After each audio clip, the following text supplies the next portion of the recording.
इतिहासाने वळून पाहावं असं उत्तुंग आपलं कर्तृत्व, भविष्याचीही जोडी भरावी असं उदार आपलं व्यक्तिमत्व. मी ॲडव्होकेट सुनीलजी बांगर साहेबांना विनंती करेल की आपलं मनोगत आपण व्यक्त करावं.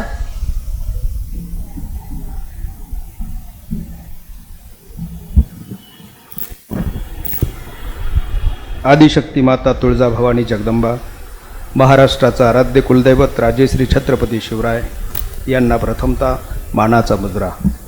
आज या ठिकाणी चैतन्य संस्था आणि सारथी महासंघ यांच्या अंतर्गत शिवकन्या ग्रामीण महिला स्वयंसिद्ध संघ यांच्या वतीनं हे जे कृषी प्रदर्शन आयोजित केलेलं आहे, त्या कृषी प्रदर्शनाच्या निमित्तानं या विचारपीठावर उपस्थित संस्थेचे मान्यवर पदाधिकारी,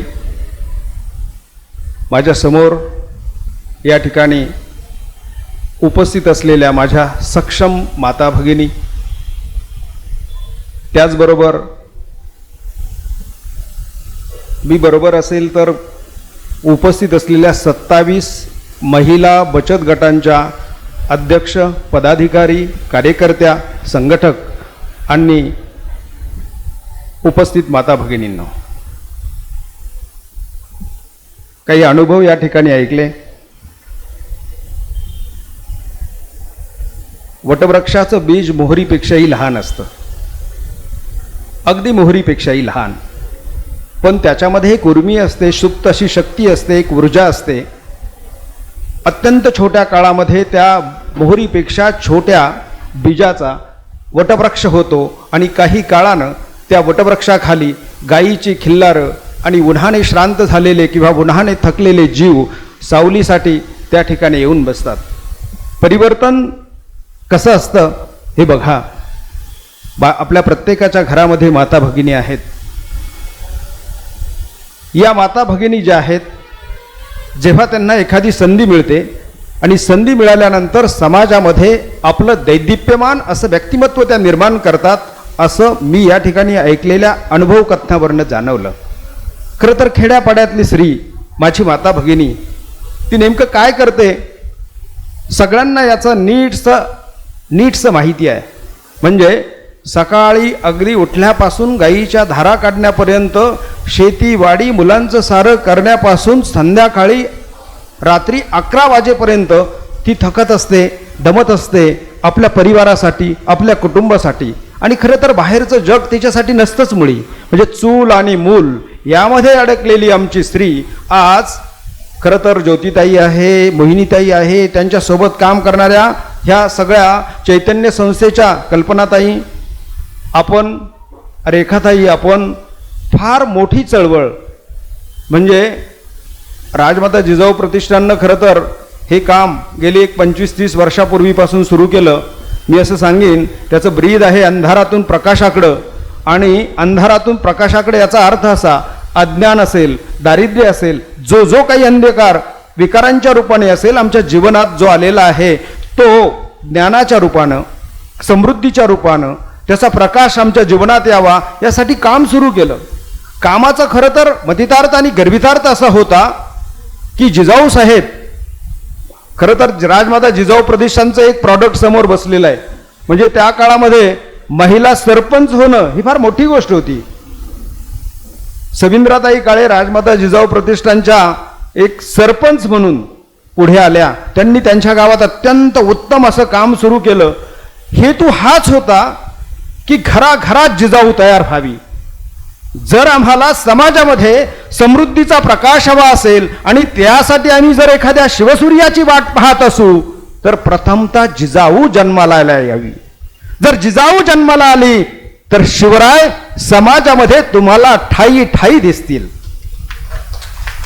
आणि म्हणून या जिजाऊ सावित्रीच्या लेखी जर तयार व्हायच्या असेल तर जिजाऊ सावित्रीचा विचार, जिजाऊ सावित्रीचं चरित्र, त्याचं घराघरात पारायण व्हायला हवं. आजही आम्हाला नीटशा जिजाऊ माहीत नाहीत, नीटशी सावित्री माहीत नाही, अशा स्थितीत आमचे कार्यकर्ते चाचपडत आहेत आणि सक्षमीकरणाचा वाटचाल करतायत. खरं तर बचत गटाची ही चळवळ, आज मी माझ्या एका अपंग बहिणीला ऐकलं. आज या ठिकाणी लॉ ग्रॅज्युएट असलेल्या या दुसऱ्या भगिनीला ऐकलं. हे सगळं ऐकत असताना आतमध्ये जाणीव होत असते की या माता भगिनी, अंधकारात चाचपडणाऱ्या माता भगिनी कोणाच्या तरी संपर्कात येतात आणि अगदी परिसासारखं त्यांचं जीवन बदलून जातं.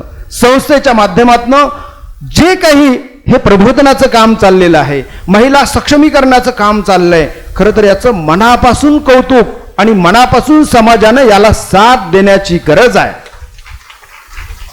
मी जिजाऊ साहेबांचा इतिहास सातत्याने एवढ्यासाठी सांगतो. बघा, आज या ठिकाणी अनेक माता भगिनी ज्या आहेत त्या स्टॉल लावलेल्या माता भगिनी आहेत.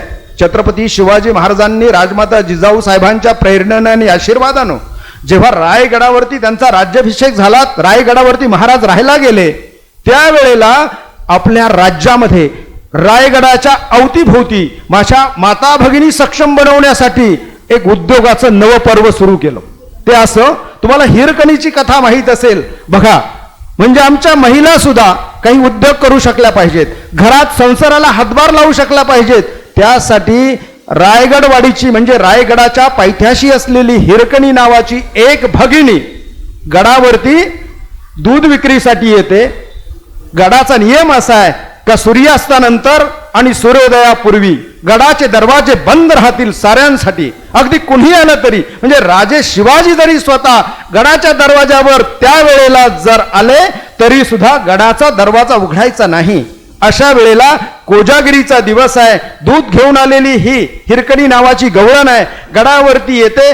गडावरच्या अनेक गोष्टी पाहून ती हरकून जाते, तिचा वेळ जातो आणि घरी मात्र एक तानुलं बाळ, अत्यंत लहान बाळ तिने ठेवलेलं असतं. तिला आठवण येते का आपल्याला उशीर झालाय, म्हणून ती धावत धावत धावत अगदी बुरुजापाशी येते, गडाच्या प्रवेशद्वारापाशी येते आणि त्या ठिकाणी तिच्या लक्षात येतं की आता दरवाजा बंद झालाय. मग ती विनवणी करते की मला सोडा, माझं तानुलं बाळ घरी माझी वाट पाहतंय. त्यावेळेला सांगितलं जातं की राजांच्या आदेशाशिवाय इथून कोणालाही सोडता येणार नाही. आता सूर्यास्त झालाय, गडाचे दरवाजे बंद झालेत. अशा वेळेला अगदी मनामध्ये तिच्या काहूर पेटतं. आपल्या बाळाच्या आठवणीत ती बेडीपिशी होते, करू काय. आणि अगदी ती गडाचा कड जी आहे ती निहाळत असताना बुरुजाच्या एका बाजूला गेल्यानंतर तिच्या लक्षात येतं की या ठिकाणाहून आपण उतरू शकू. खरं तर खाली पाहिल्यानंतर अंधकार, कातळासारखा तो खडक, आणि मी इथून जाणार कशी. असं असतानाही आपल्या मुलाच्या उर्मीनं, मुलाच्या भेटीसाठी व्याकुळ झालेली ही माता कशी बशी गड उतरते.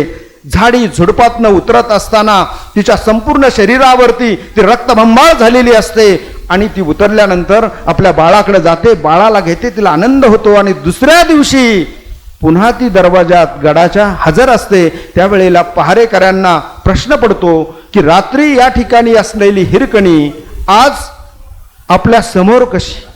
आणि मग चौकशी सुरू होते. चौकशी झाल्यानंतर महाराजांच्या समोर तिला हजर केलं जातं.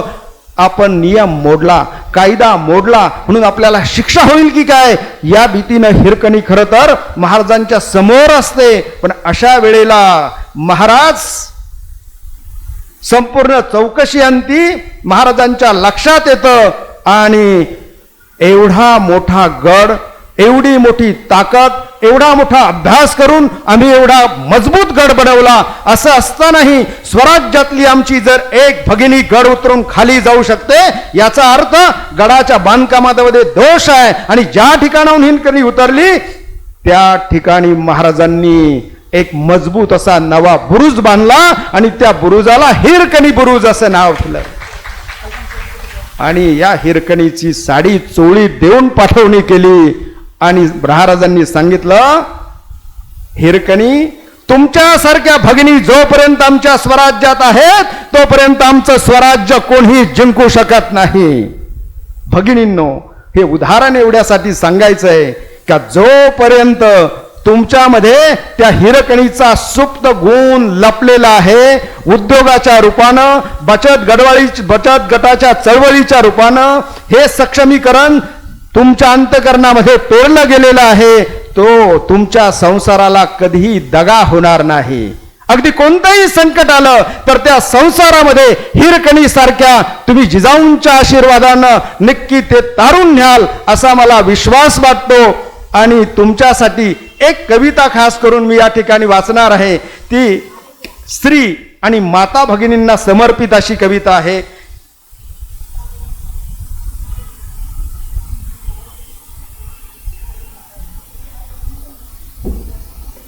चळवळीतल्या कार्यकर्त्यांनी खरं तर नेहमी हे लक्षात ठेवायला असायला पाहिजे, कारण एक काळ स्त्रीचा अत्यंत भयान होता. स्त्रीला कसं वागवलं जात होतं, परंतु जिजाऊ सावित्रीच्या या लेकींनी तो सगळं काही बदलून टाकलंय. अंधारातून प्रकाशाकडे त्यांची वाटचाल सुरू झालेली आहे. आणि म्हणून पुरुषांनी स्त्रीचं वर्णन करताना जे म्हटलंय ती एक कविता चळवळीतल्या कार्यकर्त्या म्हणून तुमच्या समोर ठेवतो. मी जन्माला आलो तेव्हा मला स्वतःचं अमृततुल्य दूध देणारी आणि स्वतःच्या कुशीची ऊब देणारी एक स्त्री होती. मी जन्माला आलो तेव्हा मला स्वतःचं अमृततुल्य दूध देणारी आणि स्वतःच्या कुशीची ऊब देणारी एक स्त्री होती. ती माझी आई होती. मी मोठा होऊ लागलो, चालता चालता पडायला लागलो, हसता हसता रडायला लागलो. मला पडताना सावरणारी आणि रडतानाही हसवणारी एक स्त्री होती. ती माझी बहीण होती. मी मोठा होऊ लागलो, शिक्षणाची गरज निर्माण झाली. आईनं इवलंसं बोट धरून शाळेत नेलं. माझ्या चिमुकल्या हातांना धरून मला मुळाक्षर शिकवणारी आणि जगण्यासाठी समृद्ध करणारी ती एक स्त्री होती. ती माझी शिक्षिका होती. आयुष्य जगत असताना मी प्रौढ झालो आणि लग्नाच्या बोहल्यावर चढलो.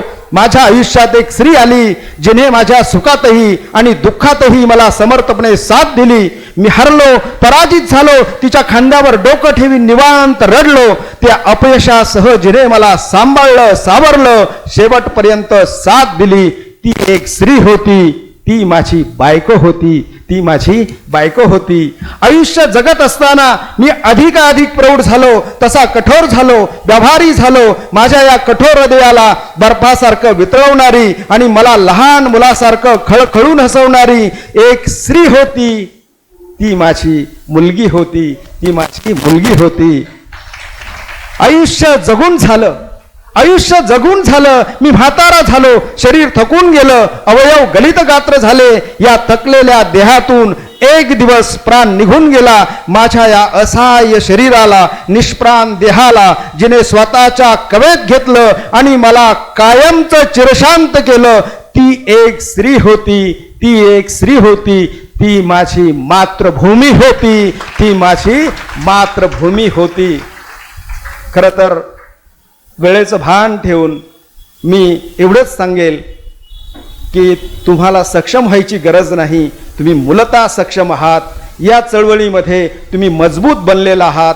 असाच जिजाऊ सावित्रीचा विचार तुमच्या मनात सातत्याने झिरपत राहो. त्यातून प्रेरणा निर्माण होत, तुमच्या पोटी, तुमच्या कुटुंबामध्ये शिवराय निर्माण होत, तुम्ही जिजाऊ बनोत अशी अपेक्षा या ठिकाणी व्यक्त करतो. आणि एक संदेश देतो कि सिर्फ हंगामा खड़ा करना मेरा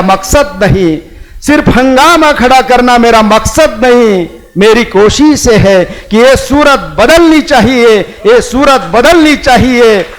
मेरे सीने में नहीं तो तेरे सीने में सही, लेकिन कहीं भी आग जलनी चाहिए. जय जिजाऊ.